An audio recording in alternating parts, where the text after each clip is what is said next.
প্রিয় শিক্ষার্থী ভাই বোনেরা, নমস্কার। আশা করি সবাই ভালো আছেন, সুস্থ আছেন। তো ইকোটিক্স একাডেমির পক্ষ থেকে আমি স্বপ্নিল স্বপন আপনাদের সাথে আছি। তো আজকে আরেকটি সমস্যা নিয়ে আসলাম, সেটা হচ্ছে একটি বর্ষ অধিবর্ষ কিনা তা নির্ণয় করার অ্যালগরিদম। মানে একটি বর্ষ অধিবর্ষ কিনা সেটা নির্ণয় করার অ্যালগরিদম, বা হচ্ছে যে লিপ ইয়ার কিনা সেটা নির্ণয় করার যে অ্যালগরিদম বা ফ্লোচার্ট সে সম্পর্কে আলোচনা করবো। তো প্রিয় শিক্ষার্থী ভাই বোনেরা, যারা নতুন অবশ্যই পেজটিকে লাইক কমেন্ট ফলো করে দিবেন, এবং আমাদের ক্লাসে ভালো লেগে থাকলে একটা শেয়ার করে দিবেন। এবং যারা এখনো আমাদের নাম নিয়ে কনফিউশন, তো আমি বলতেছি, আগেও বলছি এখনো বলতেছি যে এটা ভবিষ্যৎ প্ল্যান করেই এই নামটা আবার পরিবর্তন করা হয়েছে। তো এটাই ফিক্সড, এরপরে পরিবর্তন হওয়ার কোনো চান্স নেই। তো আমাদের ইকোটিক্স যে একাডেমি, এর 4টা প্ল্যাটফর্ম। একটা আছে আমাদের প্রতিষ্ঠান ইউটিউব প্ল্যাটফর্মে একটা চ্যানেল আছে, আর ফেসবুকে এই একটি মাত্র পেজ আছে। আদারওয়াইজ আমাদের আর কোনো পেজ নেই। আর আমাদের কন্ট্যাক্ট নাম্বারও শুধু একটাই, স্ক্রিনে যে নাম্বারটা 0177318737, এই একটা নাম্বারই হোয়াটসঅ্যাপ আছে। এই একটা নাম্বারে আপনার ভর্তি হবেন, এবং ভর্তি থেকে শুরু করে পরবর্তী যতগুলো কার্যক্রম আছে এই নাম্বারের যে হোয়াটসঅ্যাপ খোলা আছে, এই হোয়াটসঅ্যাপ গ্রুপে সব কিছু জানিয়ে দেওয়া হবে। তো আদারওয়াইজ এর বাইরে কোনো আর কন্ট্যাক্ট নাম্বার নেই। তো এর বাইরে কেউ কন্ট্যাক্ট নাম্বারে যোগাযোগ করে প্রতারিত হবেন না, আশা করি। এবং ইকোটিক্স একাডেমিকে সাপোর্ট করবেন এবং তার পাশে থাকবেন। তো শিক্ষার্থী বন্ধুরা, চলুন আজকে এই সমাধানটা করি। সেটা হচ্ছে কি, একটি বর্ষের অধিবর্ষ কিনা তা নির্ণয় করা। তো আমরা শুরুতে নিতে পারি কি, অ্যালগরিদম করার ক্ষেত্রে। তো আমরা আগে অ্যালগরিদম নিলাম। তাহলে অ্যালগরিদম ক্ষেত্রে কি ধাপ কি আছে, শুরু। ধাপ টু থেকে আমরা কি নিতে পারি, এখানে হচ্ছে যে একটি বর্ষের অধিবর্ষ কিনা তা নির্ণয় করার জন্য অ্যালগরিদম বা ফ্লোচার্ট নিতে হবে। ইনপুট হিসেবে আমরা কি ইয়ারের মান বলবো, অধিবর্ষ এবং কি বলছি, তাহলে আমরা ইনপুট হিসেবে কি ইয়ার নিতে পারি। তাহলে লিখতে পারি কি, ইনপুট হিসেবে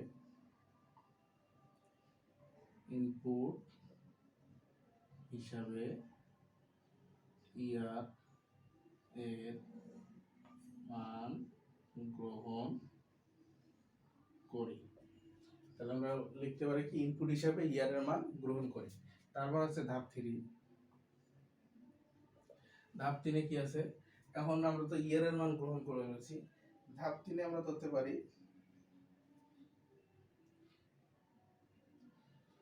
যদি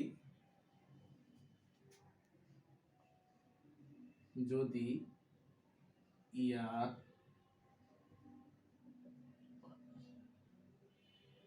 শূন্য হয়, তবে যদি ইয়ার ইকুয়াল পার্সেন্ট 400 ইকুয়াল 0 হয়, তাহলে 6 নং ধাপে যাই। তাহলে কি করব,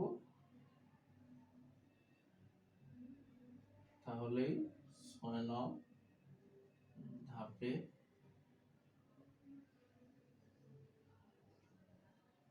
যাই।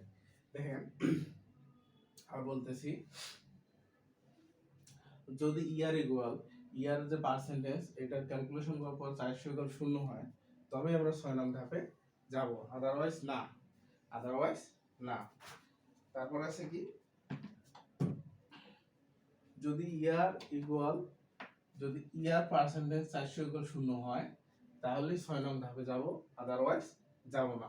এবার হচ্ছে আমাদের ধাপ 4।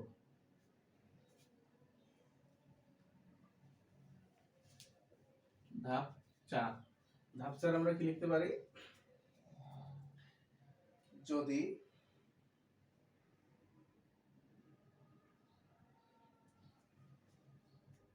আবার এখানে লিখতে পারি কি, যদি ইয়ার পার্সেন্টেজ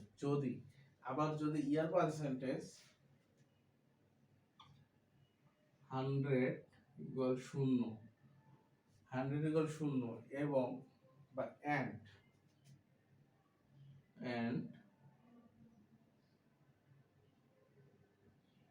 ইয়ার পার্সেন্ট 4 ইকুয়াল 0 হয়, ইয়ার ইকুয়াল 4 ইকুয়াল 0 হয়,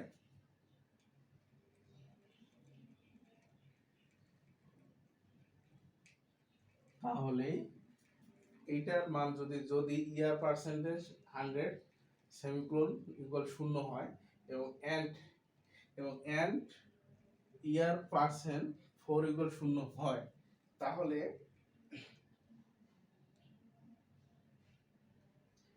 তাহলেই 6 নং ধাপে যাই,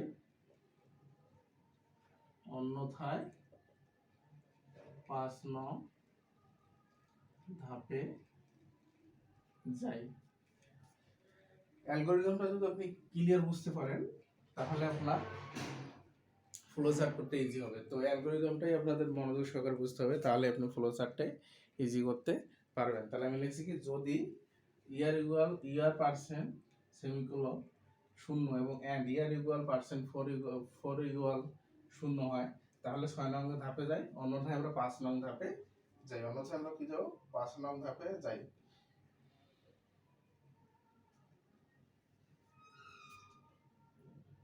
ধাপ 5 এ আমরা কি লিখতে পারি? নট লিপ ইয়ার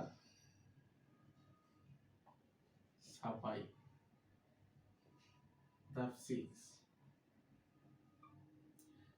এ লিখতে পারি লিপ ইয়ার ছাপাই। ধাপ 7 লিখতে পারি শেষ। তো প্রিয় শিক্ষার্থী আপনারা দেখেন, খুব ইজি, জাস্ট ইয়ারের মানগুলো ধরতে হবে। এটা একটু ক্যালকুলেট, এটা ধরার জন্য আপনাদের ক্যালকুলেট করতে হবে।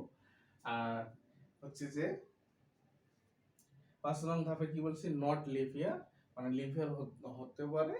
আবার 6 নম্বর ধাপে লিখছি লিপ ইয়ার, আর লিপ ইয়ার হতেও পারে আবার না হতে পারে। তারপর কি বলছি? শেষ। তো প্রিয় শিক্ষার্থী আমরা আশা করি অ্যালগরিদমের যে বিষয়টা এটা আপনারা ক্লিয়ার হয়েছে এবং সবাই নোট ডাউন করছেন। এবার আমরা যাব ফ্লো চার্টে, অধিবর্ষের ফ্লো চার্ট। তো ফ্লো চার্টটা কি? ফ্লো চার্ট প্রথমে কি স্টার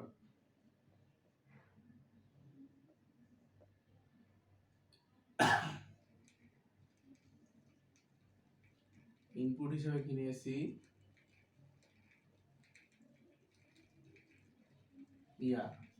ইনপুট হিসেবে নিয়েছি কি? ইয়ার। তাহলে স্টার্ট ইনপুট হিসেবে নিয়েছি আমরা কি? ইয়ার। এরপর আমরা ধরছি যে যদি 0 হয় তাহলে এটা আমি 0 ধরলাম।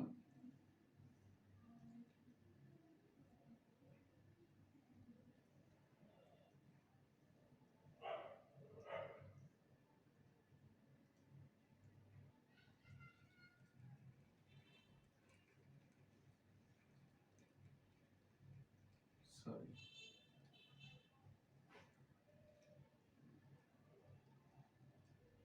এটা ধরলাম ইয়েস, এটা ধরলাম ইয়েস, এটা ধরলাম নো,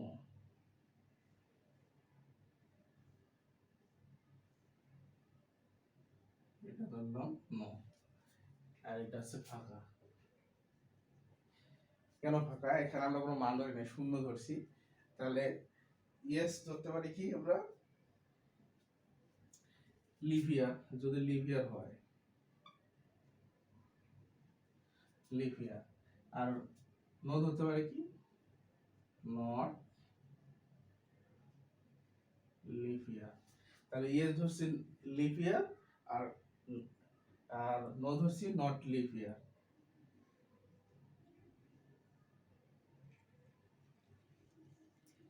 ইন্ট শেষ। মানে খুবই ইজি একটা টপিক। ইন্ট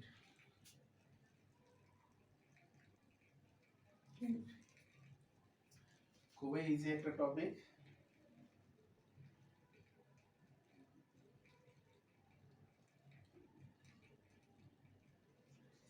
এই যে এই শূন্যটাতে ধরছি, এটা এইখানে এটাতে ধরছিলাম হচ্ছে যে এটা ধরছি প্রথমে আমরা ধরছিলাম না ইয়ার পার্সেন্ট 400 ইকুয়াল 0, এই গ্যাপটাতে ধরছি এটা, আর এই যে এই গ্যাপটাতে ধরছি হচ্ছে ইয়ার পার্সেন্টেজ 100 সেমিকোলন 0 এন্ড চিহ্ন দিয়ে লিখছিলাম কি ইয়ার পার্সেন্টেজ 4 ইকুয়াল 0। এই যে এই লেখাটাই আমি এই জায়গায় ধরছি। তো আপনারা এই লেখাটা এখানেও দিতে পারেন, যেহেতু আবার মনে করেন যে এটা নিচের দিকে স্টার চিহ্ন দিয়ে উল্লেখ করে দিলে হবে, সমস্যা নেই। বা এটা একটা সাইডে লিখে দিলেন, এই দুইটা একটা সাইডে লিখে দিলেন, এরকম কোড করে সাইডে লিখে দিলেন, আর এটা এই জায়গায় গ্যাপ রাখলেও সমস্যা নেই। আর এই জাস্ট লিভ ইয়ার নট ইয়ার, এই যে। তো প্রিয় শিক্ষার্থী ভাই বোনেরা, আশা করি লিভ ইয়ার বা অধিবর্ষের যে বিষয়টা এটা বুঝতে পারছেন। আবারও বলতেছি, স্টার্ট ইনপুট ধরছি ইয়ার, তারপরে ধরছিলাম ইয়ারের মান ধরছিলাম যে 400% 0, এটা আমি ডাইরেক্ট শূন্য বসাই দিছি, শেষ। যেহেতু এটা সব মিলে শূন্য, তাহলে ডাইরেক্ট শূন্য বসাই দিছি, শেষ। আবার লিভিয়ারের ক্ষেত্রে ধরছি ইয়েস, লিভিয়ার হতে পারে, আর নট লিভিয়ার হচ্ছে নো লিখছি, না হতে পারে। তো দুইটা মিলে করছি, এন্ড করছি, শেষ করছি। তো এখানে দেখেন এই ইয়ারের এখানে পার্সেন্ট ডবল বা শূন্যই ধরছি, এই জন্য আমি এটাও ফাঁকা রেখেছিলাম, যা সেটুকুই, শূন্য থাকার কারণে ফাঁকা হয়েছে। নাহলে আপনি যদি লিখে দেন তো সমস্যা নেই, যদি আমি এখানে লিখে দেন উল্লেখ করে দিলে সমস্যা নেই, আর যদি লিখে না দেন তাহলে সাইডে এভাবে উল্লেখ করে দিলে হয়ে যাবে। তো প্রিয় শিক্ষার্থী ভাই বোনেরা, আশা করি আপনারা অধিবর্ষ এবং বর্ষ যে অ্যালগরিদম ফ্লোচার্ট নিয়ে আলোচনা করলাম, এটা আপনারা ক্লিয়ারলি বুঝতে পারছেন। যদি কারো একটু সমস্যা থাকে ক্লাসটা আর দুই একবার রিপিট দেখে নেবেন, আশা করি আপনি ক্লিয়ার হয়ে যাবেন। তো প্রিয় শিক্ষার্থী ভাই বোনেরা, আমি বারবার বলতেছি, আপনারা ইকো টেক্স একাডেমির পাশে থাকুন, আপনাদের ভবিষ্যৎ উজ্জ্বল করে দেওয়ার দায়িত্ব আমাদের। আপনি জাস্ট মনোযোগ সহকারে ক্লাসগুলো করুন, আমরা আপনাদের জন্য আরো নতুনত্ব নিয়ে আসতেছি, আরো কিছু বিষয় হয়তো আমরা অ্যাড করতে পারি, চেষ্টা করতেছি, দেখি যত দ্রুত সম্ভব। তো প্রিয় শিক্ষার্থী ভাই বোনেরা, সবার সুস্থতা কামনা করে এবং আগামী ক্লাসের আমন্ত্রণ জানিয়ে আজকে পর্যন্ত সবাই ভালো থাকবেন, সুস্থ থাকবেন, ধন্যবাদ।